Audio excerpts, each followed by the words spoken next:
Hello and welcome to Breaking Bread with Rivaj Maharaj, where nothing is off the table. For today's episode, I wanted to talk about some of the possible reasons why China has not yet become actively involved in the Iran Israel United States war. So, without further ado, let's get into it. Now, I think that the question foremost on most people's mind is what happened to the Chinese? Why have the Chinese not become actively involved in this Iran United States Israel war that is currently ongoing? And the ramifications from this war, the closure or the attacking of ships in the Hormuz Strait, Hezbollah being activated, uh, and the Israelis now going into Lebanon, the American assault on Iranian cities, and the Iranian response by way of launching missile and drone attacks on its Gulf neighbors and as far afield as Cyprus at British air bases there. So the foremost question on most people's minds is what happened to China? What happened to Russia?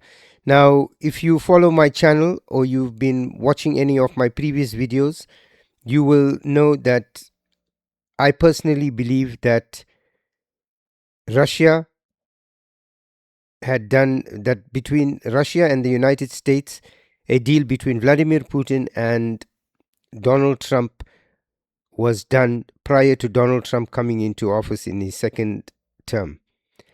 And whilst I don't have any evidence of this, I'm drawing this conclusion from everything that I've seen happen around me up until this point. The Americans in Syria and the Russian abandonment of Bashar al-Assad in Syria. The Iranians, incidentally, also assisted Bashar in Syria, but when ISIS made their break with the blessings of Erdogan and they moved on Damascus, you found that the Iranians were nowhere to be seen, the Chinese as well. Then you look at Venezuela, and you look at Trump's policy in terms of the Monroe Doctrine and pivoting back to his neighborhood. So I believe in that respect, some deal was reached. I also believe that a deal was done with the Chinese as well. I'm fairly certain that there's a lot of backdoor negotiations that had been done between the Trump regime and these, the current Chinese and Russian and possibly even the Indians. Prior to him coming into power, because there's a lot happening that by now under different administrations would have unfolded in a completely different scenario. Anyway, coming back to why China, I think, is not involved in this Iranian offensive, I've come across an interesting article in Foreign Affairs by a person named Yun Sun, who is the director of the China program at the Stimson Center. And we'll go through this article and break it down just for some context as to one of the possible reasons why the Chinese are not being involved directly in this conflict.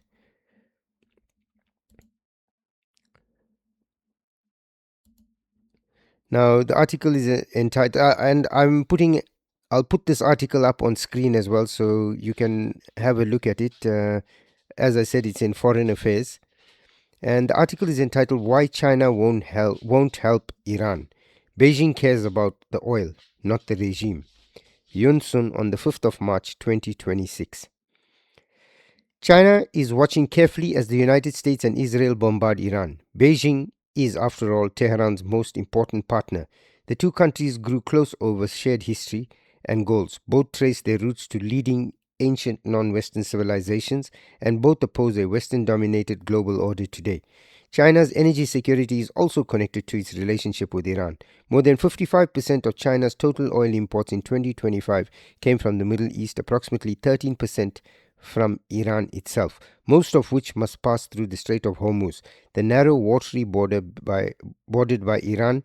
Because the strait because the recent bombing campaign will disrupt Iran's oil supply and could undermine production across the Gulf states, and because it potentially jeopardizes Beijing's ability to ship oil from the region, some analysts have speculated that Beijing will come to Tehran's aid, either with direct military intervention or at least material support, such as dual use equipment and parts, similar to what China has provided to Russia in the Ukraine war. Now, again, right there, I just want to come in with this caveat. Look, the Chinese, the Russians, they will all provide intelligence. They will provide backdoor support. They will sell weapons to the Iranians because it's business after all. And the Americans and the Europeans are doing the same thing in Ukraine. So it's, if you look at it from your day-to-day interactions with your friends, your neighbors, your colleagues, your adversaries, it doesn't make sense, because if somebody is plotting against you, then your natural instinct is to want to, uh, avoid them or go to war with them or seek some sort of revenge against them. However, in geopolitics, it seems to be a lot more different. You must remember that nation states and the people of those nation states are in jeopardy when these types of conflicts arise. So, things like the passing of sensitive information, the passing of intelligence information, where to strike, where not to strike. There's certain red lines and certain things that are acceptable. And because the Europeans and the Americans are doing it to the Russians in Ukraine, it's, I suppose, in geopolitics, perfectly normal for the Russians and the Chinese to do the same to the Americans in Iran, as long as certain lines are not crossed. For example, actively putting boots on the ground to engage in an insurgency against the Americans. I think that would be some sort of a red line. And also, looking at that article, it talks about China's purchasing of oil from Iran. Now, if you recall, before this Iran war kicked off, something significant happened where the Indians had apparently agreed to purchase Venezuelan oil that was going to be coming onto the market. Reliance was given licenses to refine that oil. Bear in mind that American refiners had said to Donald Trump that they were not interested in going into Venezuela. So you then had the Indians, who had supported the Russians by purchasing oil from Russia during the course of the Ukrainian war up until this point, had then said that they were weaning off that Russian oil and they were going to be purchasing more Venezuelan oil and oil from other areas. And if you recall, S. Shankar said to, in an interview, if you preventing us from buying oil from Iran, preventing us from buying oil from Venezuela, you're not providing other options for us. We have no choice but to buy Russian oil, and it's coming at a discount. So you then find that Trump has now gone and removed sanctions on Russian oil that is sitting at sea. And the Chinese had then agreed, when the Indians had come off this Russian oil deal, the Russians had then announced that they were now selling oil to the Chinese. And the Chinese had stopped buying, I think, something like 46% of their oil from Saudi Arabia. So Saudi Arabia's oil had taken a 46% hit.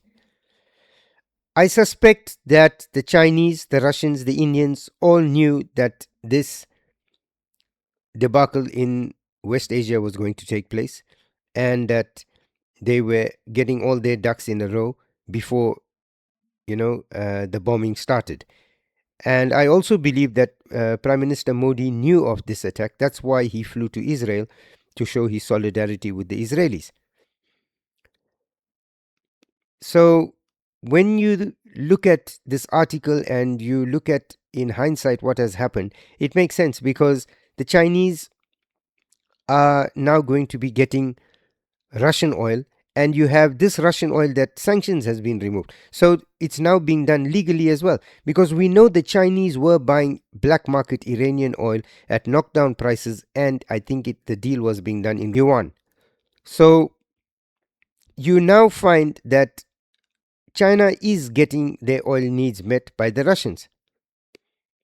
So they would not want to risk military conflagration with the United States over Iran just because of oil when their oil needs are being met anyway. So let's have a look at what the article goes on further to say. But although China is concerned, it is not likely to get involved. After Israel's 12-day war against Iran in June 2025, China offered only boilerplate diplomatic rhetoric in support of the Islamic Republic. Similarly, in the Chinese Ministry of Foreign Affairs official press conference remarks this week, the hardest language that the ministry was willing to use was in its condemnation of the assassination of Iran's supreme leader Ayatollah Ali Khamenei, rather than that of overall campaign against Iran. The ministry's call for the relevant parties to stop military operations, a request that includes Iran as well as the United States and Israel, and its vocal support for respecting the sovereignty, security, and territorial integrity of Gulf states, suggests that China is trying to stay on good terms with countries in the Gulf as much as with Iran. So here again, you find that China is sitting on the fence. It is trying to appease the Iranians, but at the same time looking after the interests of the Gulf nations. Because if there's one thing you learn, especially in geopolitics, is you don't want to burn any bridges. An enemy today is a friend tomorrow. A friend today is a foe tomorrow. And you don't know who you're going to need at which juncture in your political career or in the, in the political maneuvering that is going to be vital for the needs of your own country. So the article further says, this hands-off approach to Iran has been a long time coming. Since October 7, 2023, when Hamas attacked Israel, Beijing has grown increasingly disillusioned with Tehran's capability and credibility as a regional power. Chinese strategists have also lost confidence because of what they see as Iran's tendency to capitulate to Western demands rather than fight back, as manifested in its persistent desire to negotiate with Washington. Ultimately, Beijing doesn't see regime change in Iran as a worst-case scenario. China is willing to work with whatever leadership emerges after the strikes, as long as it protects oil flows and prioritizes shared economic interests. Only if these interests are threatened, or if a protracted war of attrition disrupts oil shipments through the Strait of Hormuz, will Beijing have to reconsider its place on the sidelines and respond more forcefully.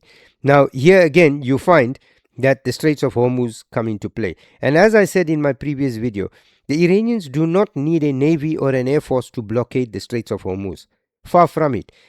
The geographical nature of the Straits of Hormuz mean that any ships entering the Strait of Hormuz, be it military American vessels, be it cargo vessels, whatever, the moment they enter the Straits of Hormuz, because of the way the straits are designed, because of the geographical nature of the Straits of Hormuz and the way it flows,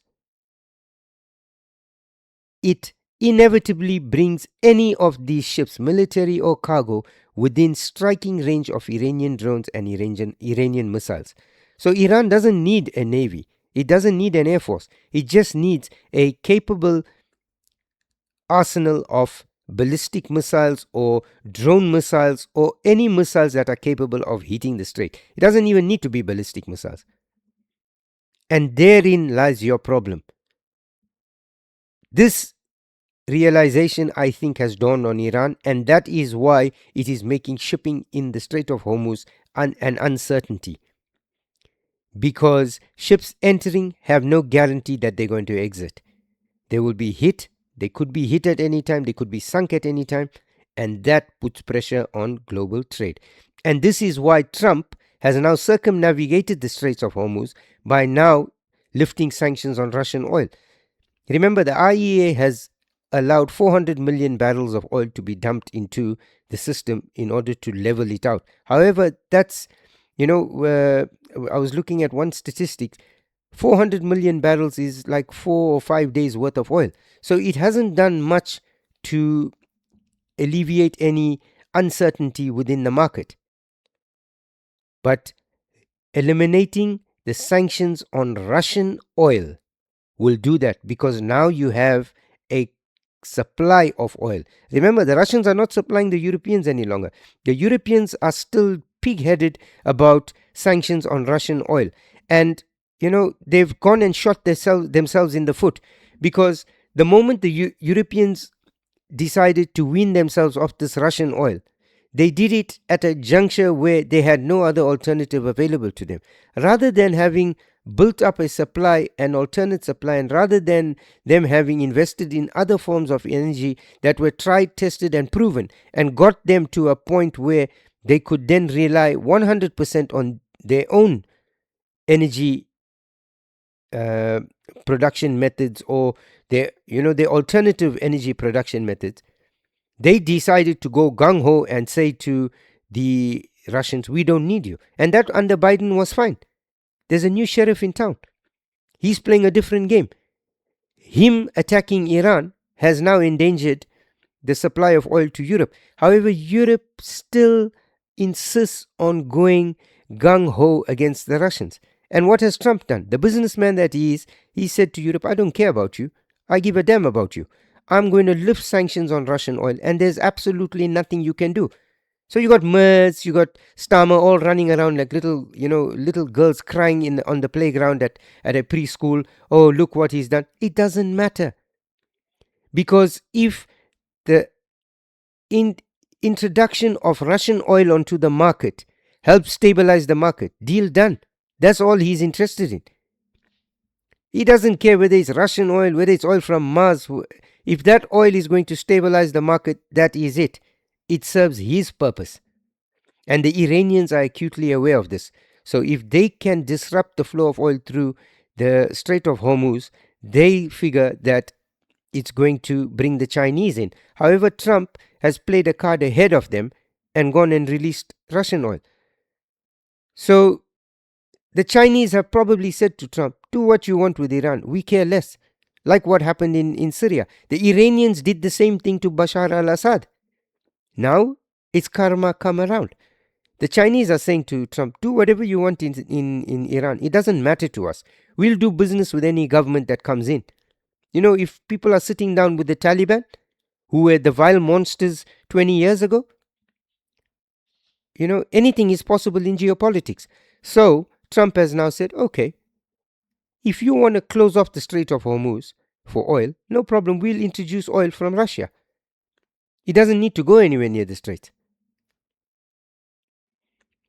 So the article further goes on to say, falling out of favor. China's Iran strategy has long been predicated on the assumption that the country could be a foothold for Beijing's interests in the Middle East. In 2021, to underscore their growing cooperation, the two countries signed a 25-year, $400 billion strategic cooperation pact that aimed to bolster their economic and security ties. But few of the projects envisioned in the pact have materialized because of Tehran's concern that China's influence would compromise Iranian sovereignty and independence, and Beijing had become frustrated by Tehran's inconsistency and unreliability. Most important, China has determined that Iran's power and revolutionary credentials are both overstated.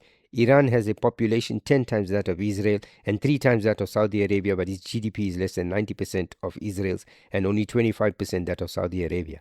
In Beijing's estimation, Iran has used proxy wars and asymmetric warfare to deter its adversaries, which has inflated its capacity and disguised its internal weaknesses.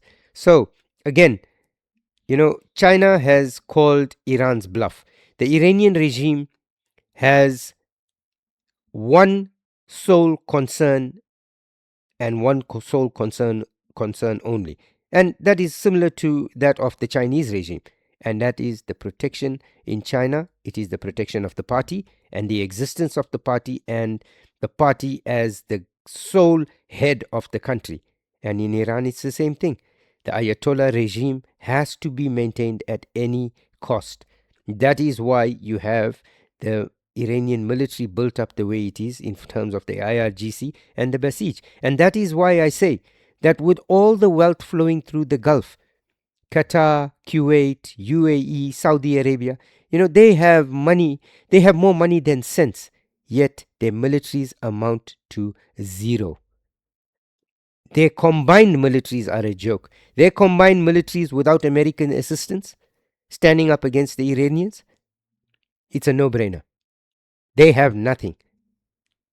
That is why when Saddam walked into Kuwait, the Americans had to go in, because despite all the money that the Kuwaitis had spent on their armies amounted to nothing. I'll tell you a little secret. I worked at a very well-known hotel in the United Kingdom, and dignitaries, top-ranking military officials from these Gulf nations would frequent this hotel. And if you saw the things that they got up to behind closed doors, to understand that these men are going to now go out and head an army is ridiculous. I'm sure it happens in all countries, but the level of excess that they were interested in was absolutely insane. So I'm going to tell you that if you can if you can behave this way, you know as a military general, I've seen it firsthand. They have, you know it's the excess is insane.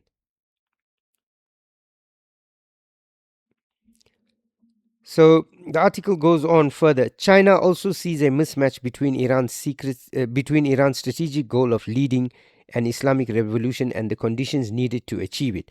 According to public commentary and analysis by Niu Jinchun, the executive director of China Arab Research Institute at Ningxia University, the Iranian regime's Islamic ideology precludes compromises with and concessions to the United States on political and nuclear issues. But because of crippling sanctions, a better relationship with the United States is the fundamental precondition for Iran to improve its economy, develop its strength, and ease the external pressure hindering domestic reform.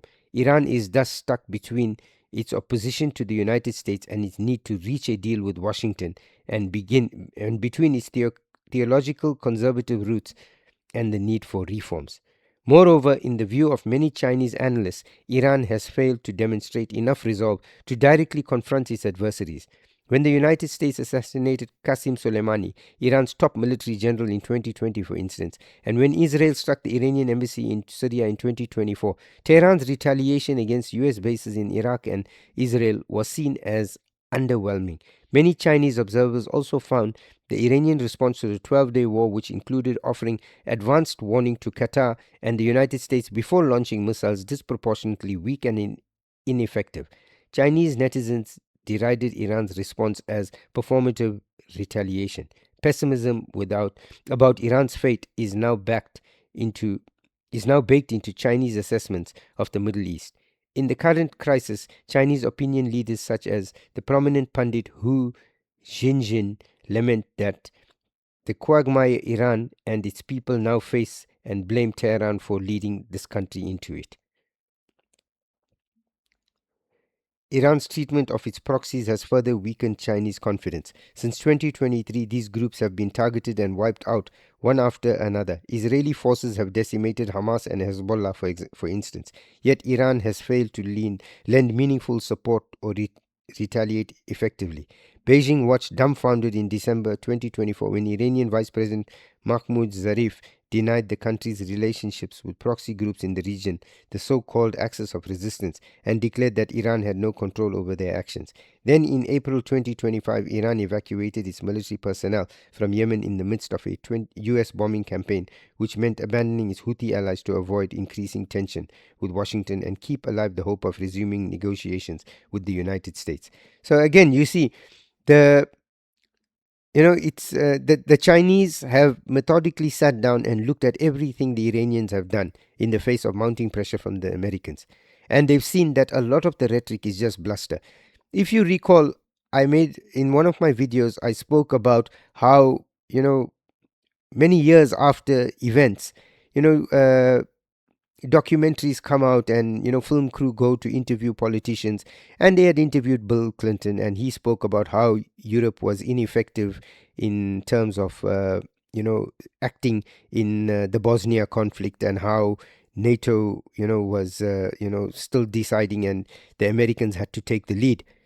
And in a similar style, there was a documentary where I think it was Khatami, who of Iran, who had said that they were negotiating with the United States, And while they were negotiating with the United States and, making headway, he did mention to the United States negotiators, please, it's going to be Friday, and we're going to be making speeches in the mosque, and the leaders, the supreme leader is going to say, down, down with America, and America is the big Satan, and Israel is the little Satan, and we want to wipe Israel off the map. Please, this is rhetoric that we need to keep going for our people, but this does not reflect our relationship that we have here moving forward in this dialogue.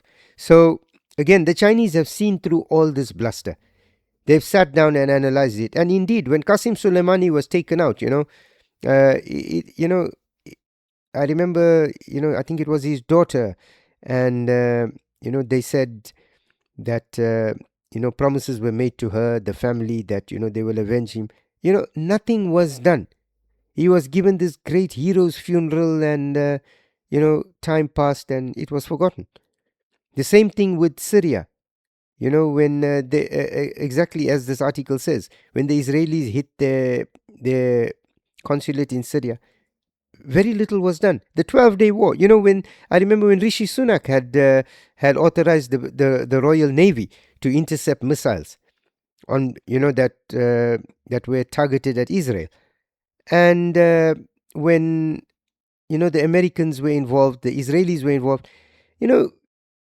For all the build up to that 12-day war, the years of build up, it was such a deflated moment when the Iranians actually did retaliate. And it got me thinking, is this really a toothless tiger?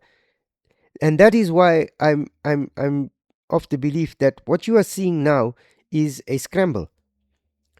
And I always talk of the unintended consequences, the effects of this war on the economies of the Gulf states in terms of their oil and gas revenue, as well as the tourism and banking revenue that, they were trying to establish alongside parallel economies, because they knew they couldn't rely forever on oil and gas.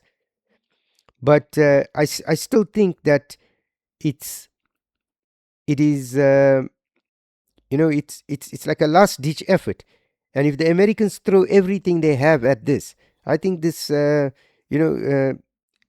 regime will collapse. However, I still believe that these IRGC commanders working autonomously and independently and launching these missiles, they're not going to be able to be reined in. And you're going to have like an Afghanistan type situation where they become different warlords, like the Haqqani network, and you had the Northern Alliance. You're going to have all this, and there's going to be infighting. The Kurds are already talking about mounting an insurgency. Once they get into the fray, then it's all cards on the table, because Erdogan is sitting very craftily, rubbing his fingers and waiting for the moment he's going to release his ISIS guys in to make sure he secures some form of Iranian territory. And don't forget, the Kurds going into Iran is going to be a real fright for Erdogan, because he does not want the Kurds to be empowered and emboldened. So he's got his band of merry men, 7,500 of them sitting and waiting in in Iraq. And he's got Jolani there on a string that dances to his tune. So there are a lot of regional players. The Pakistanis are ready. The Saudis have called up their favor with the Pakistanis, honor your defense pact. So they're getting ready. And then, of course, Pakistan will see what it can do to have the Baloch in Iran contained. Because an uprising in Iran by the Baloch and, them being emboldened on that border, they're already getting hit by the BLA in Pakistan itself, in Balochistan. So there are so many regional players that are sitting and waiting to act in their interests. Beijing is also disappointed in the Iranian regime's domestic failures, although Chinese state media have refrained from openly criticizing the regime. The Chinese policy community focused on the Middle East is clear-eyed about the bad decision-making, rampant corruption, and poor governance in Tehran. Israel's ability to infiltrate the Iranian security apparatus, which is what allowed it to effectively target Iranian military leaders and nuclear scientists during the 12-day war, suggests that many Iranian officials don't trust their system and are willing to sell out their country. Chinese leaders are skeptical of the viability of an Iranian state that its own officials don't have faith in. So again, you know, the Ayatollah Khamenei is gone. If this report is to be believed, then the Chinese are saying effectively that the Iranians are going to splinter. It's going to be every man for himself.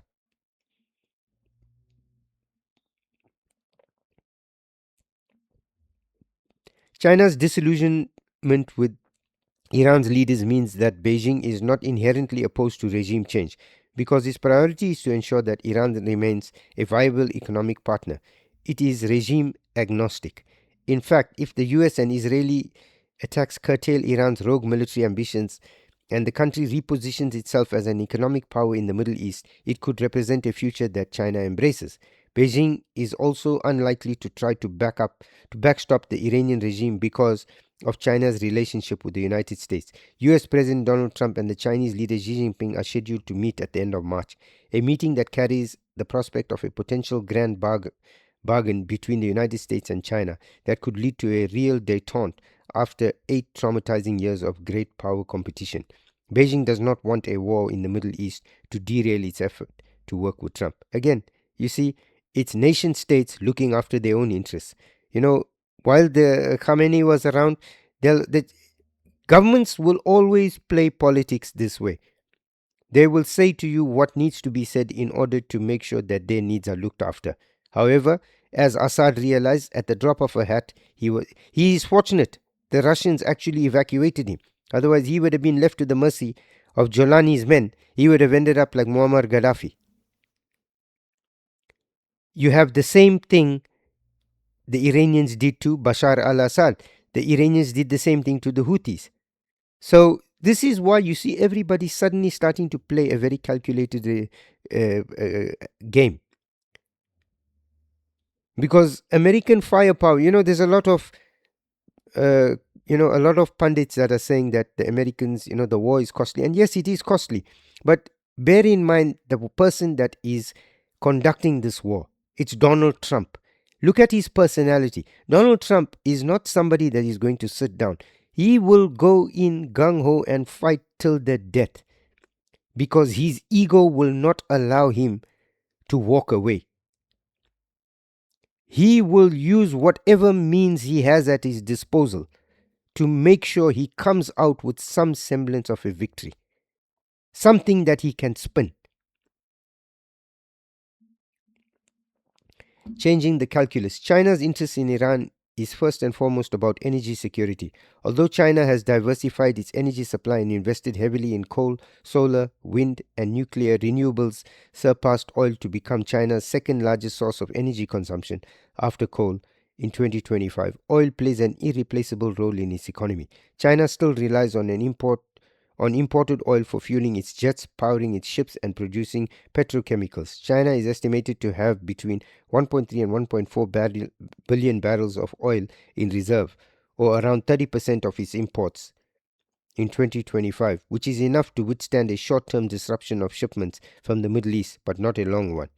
One thing China worries about, and what could sway Beijing's calculus and force it off the sidelines, is the closure of the Strait of Hormuz, which would cut off more than half of China's oil imports.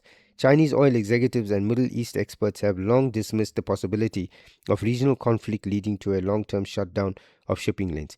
If war in the Middle East disrupted oil shipments through the strait, they argue it would trigger a global energy crisis and a collective solution would quickly emerge. During the 12-day war, for instance, Chinese experts dismissed Iran's willingness to close the Strait of Hormuz because they believed it would antagonize the whole Gulf and undercut Iran's own revenue. Beijing has used this argument to refute domestic calls for and Western speculation about potentially building a Chinese military presence in the region.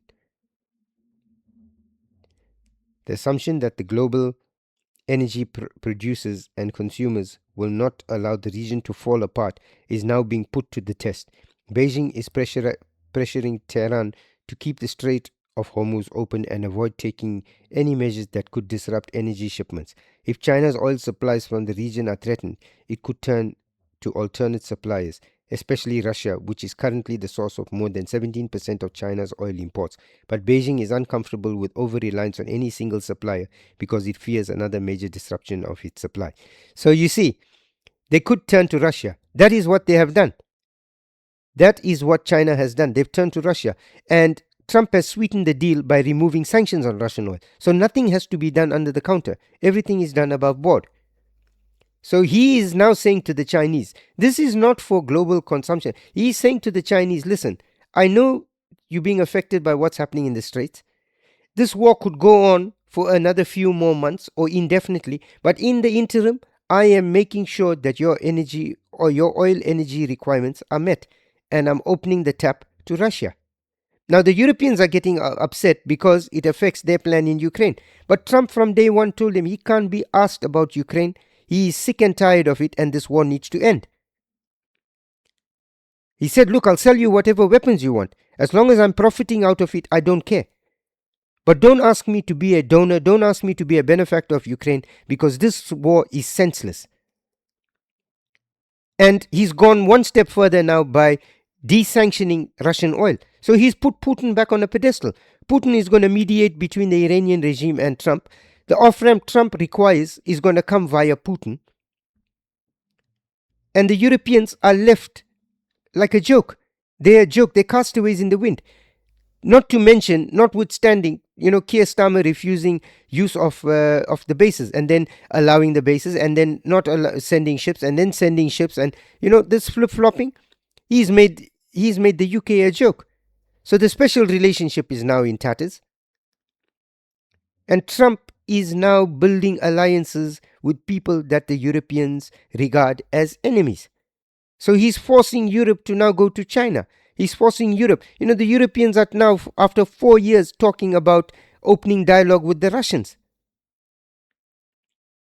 They don't even realize it, but their hands being twisted.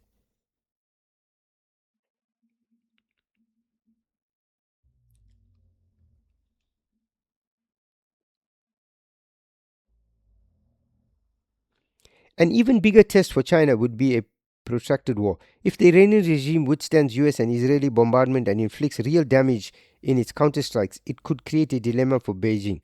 If Tehran abandons its capitulation tendency, fights back, and survives, it would be difficult for China to stand aside and withhold assistance for the regime.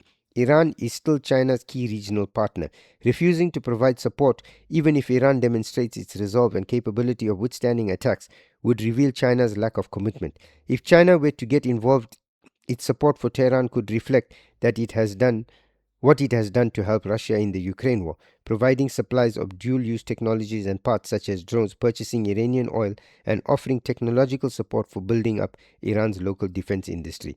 The longer the regime holds out, the more China will have to step in and support it, which could prolong the war even further.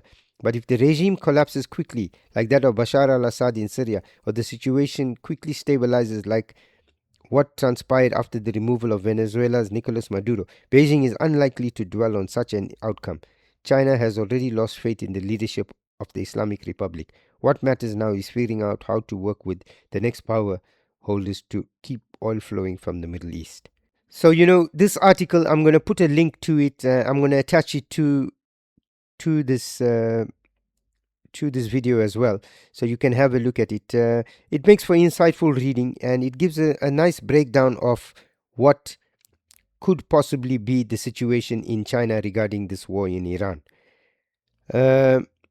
Again, I don't think the Chinese are going to get involved. I think the Chinese have other things to deal with. I also think that the Chinese have, while they projected as this mighty, dragon, this mighty military, and that I think that they have a lot of internal headaches and kinks that need to be ironed out, because you've got all these generals being fired, something like 1,000 generals, and you've got all this nepotism. So there are issues within China. There's also a power struggle within China as well. So you're going to have different views, different opinions on how to best tackle this situation. So I think for China, the most important thing on its mind is the maintenance of the CCP and how it can cling on to power. And if going into Iran is going to destabilize that, then that is not an option. So I think the Chinese will make the best out of the worst situation. So I want to thank you for spending time with us. I look forward to seeing you in the next episode. Please remember to like, share, and subscribe, as it helps us with the algorithm and it helps our channel to grow.